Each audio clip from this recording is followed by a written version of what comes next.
Well, hello everybody. Just doing a little update on the camper. Little refresher.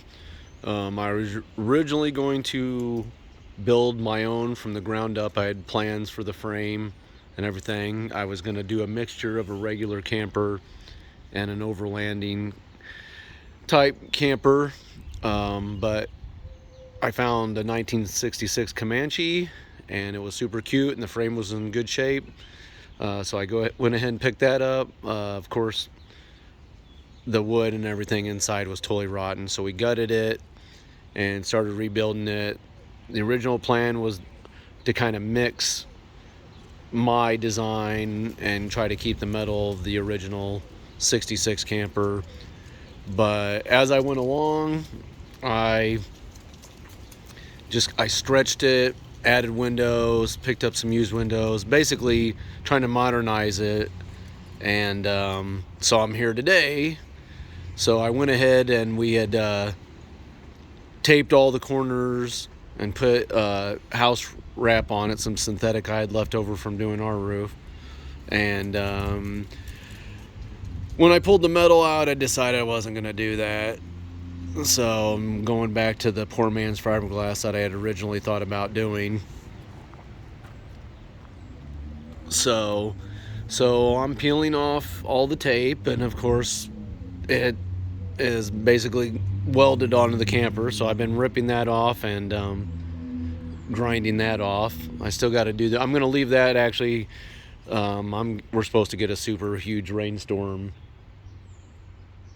tomorrow, and I'm going to be working almost 50 hours straight starting tonight. So anyway, so I'm just going to show you an update. So basically it was a 10 by 7, and I've pretty much actually stretched it almost to 12. Windows new in every area. The door, I'm using the door actually from some other salvage campers.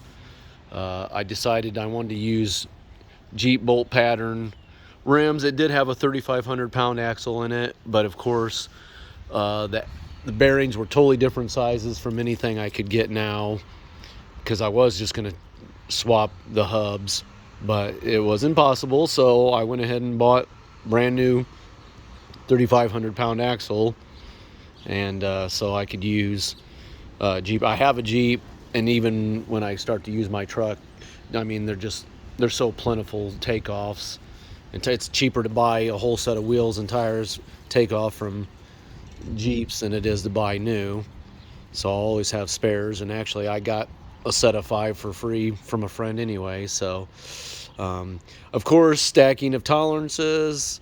It looks like the wheel is actually in the center of the wheel well now, but it's just because I haven't fully welded the axle in and have it rotated a little bit just for test fitment.